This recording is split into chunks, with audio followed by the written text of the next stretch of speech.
Vous écoutez Procrastination, saison 4, épisode 11, les arcs narratifs, première partie. Un podcast sur l'écriture en 15 minutes. Parce que vous avez autre chose à faire et qu'on n'a pas la science incluse.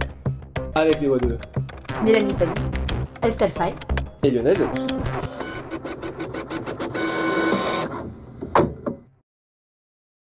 Alors les arcs, c'est un anglicisme, mais on a quand même décidé d'intituler l'épisode comme ça parce que, en général, c'est la notion qu'on voit et c'est comme ça qu'on voit les choses appelées sur Internet.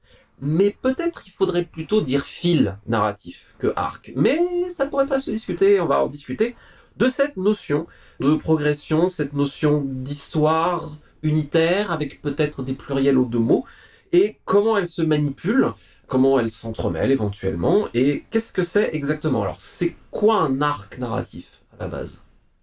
C'est une bonne question.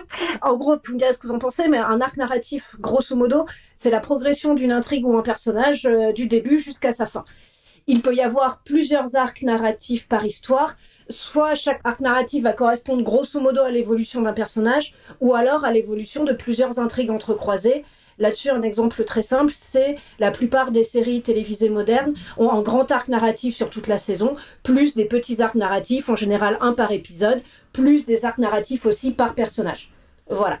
Je pense que c'est hyper important la notion que tu mets de progression et de parcours, parce qu'un arc narratif, c'est un parcours. C'est pas juste un personnage qui est là au début et à la fin de l'histoire, et il lui est vaguement arrivé des trucs entre les deux. Il y a pour moi clairement une notion d'histoire. Alors c'est pas forcément une histoire entièrement complète et qui tiendrait debout toute seule si jamais on devait la retirer de son environnement, mais il y a quand même très clairement cette notion de progression, peut-être de façon plus simple ou plus squelettique que l'intrigue globale de tout ce dont on parle, mais il y a absolument cette notion de parcours. Je pense que on peut dire aussi, je suis d'accord avec toi avec l'histoire d'échelle. Les échelles, pour moi, elles se situent également au niveau de, mettons, la complexité. C'est-à-dire que je peux avoir un personnage, je prends Game of Thrones, qui est en général un exemple assez connu, je peux avoir l'arc narratif de Jon sur le mur, donc un personnage à un endroit, mais tout ce qui va se passer sur le mur va influer sur le reste du royaume et sur toute l'histoire, même si c'est un petit peu à part du reste. Donc, c'est un arc narratif en soi, ce qui va se passer là, mais de niveau supérieur, mettons. Après, tu parlais d'arc et fil et j'avais pas réfléchi à cette question, je t'avoue, avant de t'entendre en parler, donc merci. Disons, c'est vrai que l'arc narratif, tel qu'on voit représenté, surtout par exemple dans les méthodes anglo-saxonnes, c'est une sorte d'arche, évidemment, qui part en gros pour être super simplificatrice d'une exposition, qui donc ensuite a une crise qui va culminer donc à l'acmé de l'acte, en gros de l'acte 2, et ensuite va y avoir la résolution qui va redescendre. Donc à la fois ça montre effectivement une progression, une dynamique, donc c'est intéressant pour ça. Après, ce que j'aime bien avec l'idée de fil narratif, c'est déjà ça pose tout de suite d'emblée que tout ne marche pas forcément en courbe. Donc ça permet plus de complexité, ça permet plus de variation. Après, tu parlais de retirer un arc narratif de l'histoire et qui tient pas forcément tout seul sur ses jambes. Je dirais même c'est mieux quand il tient pas sur ses jambes. Et ce qui est bien avec les fils, c'est qu'en gros, pour moi, quand je fais un roman, a fortiori quand je fais un roman choral, donc c'est-à-dire un roman où on suit plusieurs trajectoires de personnages, l'idée c'est que tous les fils doivent être tracés ensemble et que si on en retire un, tout se casse la figure en fait, tout se défait.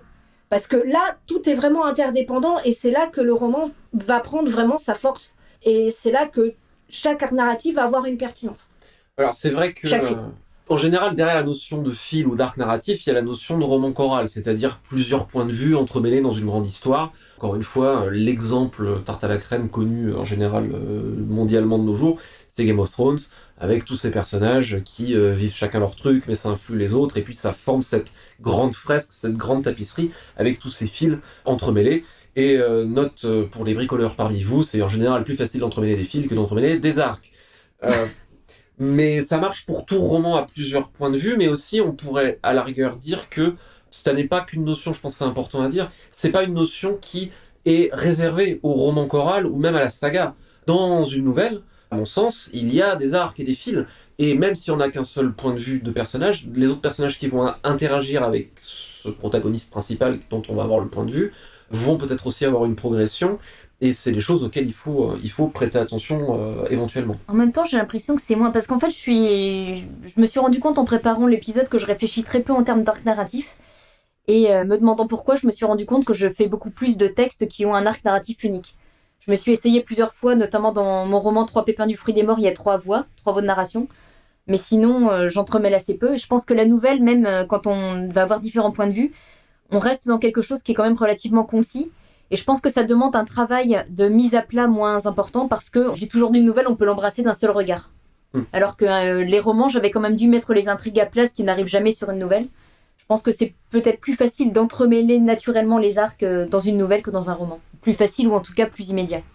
C'est intéressant ce que tu dis, cette histoire d'embrasser d'un seul regard, parce que j'ai presque l'impression que pour moi, les arcs narratifs, c'est ça. Prenons une grande saga chorale avec donc plein de points de vue. L'arc narratif, même si, comme tu le rappelais très justement Estelle, et je suis entièrement d'accord avec toi, si tu le retires, il doit pas tenir debout parce qu'il doit faire partie d'un tout et de toute la trame. Un arc narratif unique peut à peu près s'embrasser d'un seul regard, ne serait-ce que parce qu'il faut que l'auteur ait suffisamment de cerveau pour pouvoir tout écrire, et que le lecteur très concentré doit pouvoir suivre aussi, mine de rien, parce que le risque, c'est aussi de multiplier les arcs narratifs et que le gâteau s'effondre sous son poids. Après, par exemple, donc, quand j'écrivais Bohème, roman choral, surtout, donc, pour le premier, j'avais un fil par personnage sur mes merveilleux cahiers de brouillon. Et chaque fil de personnage évoluait au fur et à mesure de l'écriture, comme mes histoires changent beaucoup pendant que je les écris, mais aussi à chaque fois, je veillais que les changements d'un fil de personnage soient bien répercutés, enfin que leurs conséquences soient répercutées sur tous les autres fils de personnages. Donc c'est vrai que ça permet d'avoir cette vision globale d'ensemble. Et en ça, c'est un outil qui peut être très précieux pour du roman choral, mais pas que. Voilà. L'intérêt du roman choral, je pense, principal, c'est de pouvoir donner plusieurs versions, ou plusieurs versions, non, plusieurs visions d'une série d'événements. Du coup, de donner, je dirais, la voix à la partie adverse ou à d'autres visions du monde. Et alors, il s'agit évidemment surtout pas de redire ce qui a déjà été dit parce que ça intéresse personne. Par contre, ça peut donner une vision beaucoup plus complexe d'une situation et donc donner de la richesse. Et aussi, il peut y avoir, je trouve que c'est un des plaisirs de la forme, il y a un jeu avec le lecteur qui est de lui donner plus de hauteur que ce que les personnages ont. Et donc, quelque part, de susciter des questions d'ordre supérieur à la rigueur, disant, est-ce qu'on t'a bien tout dit? Est-ce que t'as bien toutes les clés? Est-ce que t'es bien d'accord avec tout ce qui est en train de se passer, etc.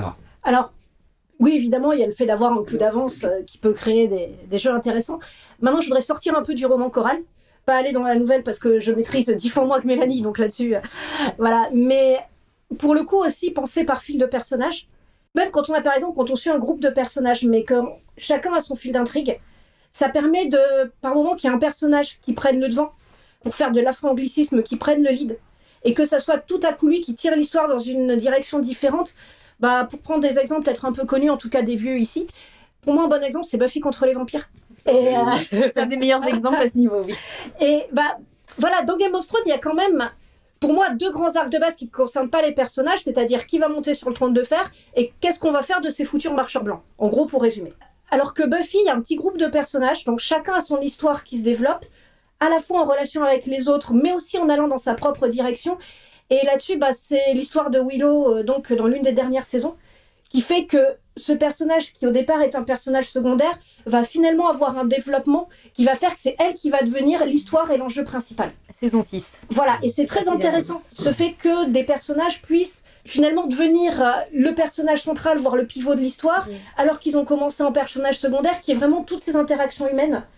Et que l'histoire se développe en pouvant prendre des chemins de traverse qui deviennent des chemins principaux. Et encore une fois, c'est pour ça qu'être sur des fils plutôt que sur des arcs, c'est plus pratique pour ça. Pour rebondir sur cet excellent exemple, alors je ne spoilerai pas parce que paradoxalement ça devient peut-être suffisamment ancien pour que ça n'ait pas été vu, mais on ne peut, je pense, que tous vous encourager à aller voir Buffy contre les vampires parce qu'en plus, au niveau du dialogue, c'est une masterclass. À la fin de la saison 2, Alex prend une certaine décision qui émerge organiquement, vous pouvez cocher votre bingo, de tout ce qu'il a été, de tout son propre fil narratif, depuis le début de la série, et on le voit un petit peu comme le lycéen qui veut se la raconter, mais qui n'y arrive pas très bien, et qui veut impressionner Buffy, et en fait, tout ça qui est en fond, et qui est plus ou moins une figure archétypale, où on s'intéresse pas énormément, et à la fin de la saison 2, ça prend son sens, et il y a une décision terrible qui est prise à ce moment-là. Et lui aussi, il a un arc, tout en étant un personnage secondaire. Pour moi, c'est important de dissocier la notion arc/fil de la notion de point de vue par lequel on va raconter une histoire, parce qu'il y a des fils qui sont extérieurs. En tout cas, au début, dans Buffy, on peut très facilement dire que c'est finalement l'histoire de Buffy surtout. Et les autres, c'est ses acolytes, mais ils ont tous des arcs narratifs et ils ont une importance. Oui, c'est aussi, finalement, on a donc tous ces fils ou tous ces arcs et c'est sur lequel on va mettre un coup de projecteur, ou à partir duquel on va raconter l'histoire. Mais ça n'empêche pas que chaque fil ou chaque arc existe complètement. Par exemple, sur nos infâmes cahiers de brouillon, ou pour ceux qui sont passés dans l'ère informatique, donc sur nos ordinateurs. Après, il y a quelque chose sur lequel j'aimerais revenir. Par exemple, quand tu parlais du parcours d'Alec dans Buffy, et qui me paraît très important quand on parle d'arc ou de fil narratif, c'est quand même qu'il y ait des points de non-retour aussi. Pour l'histoire, pour les personnages. Et c'est ce qui me manque parfois dans certaines histoires. Là encore, donc c'était l'un des problèmes d'un film que je suis allée voir avant-hier. Donc c'est assez frais dans mon esprit, ou avant-hier.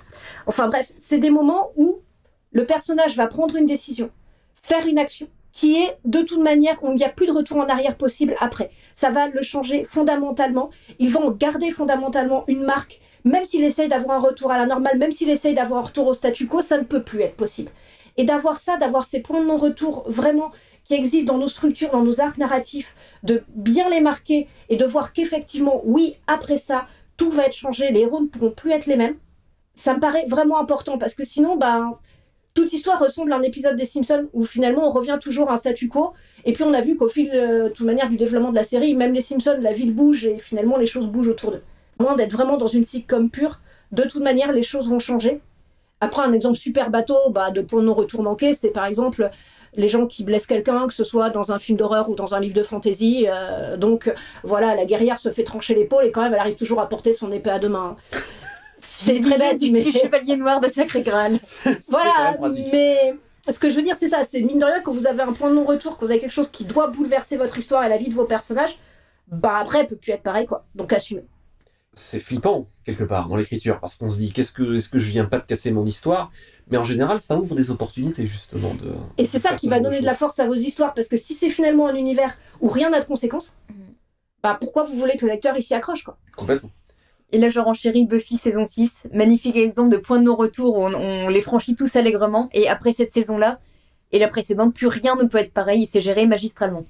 Et c'est pour ça qu'il n'y a plus qu'une saison 7 d'ailleurs après, et que ça devient compliqué. Pardon. Et c'est un sujet qui nous emmène loin, et donc nous allons faire une deuxième partie pour ce sujet, les fils narratifs. Donc rendez-vous dans 15 jours pour la suite.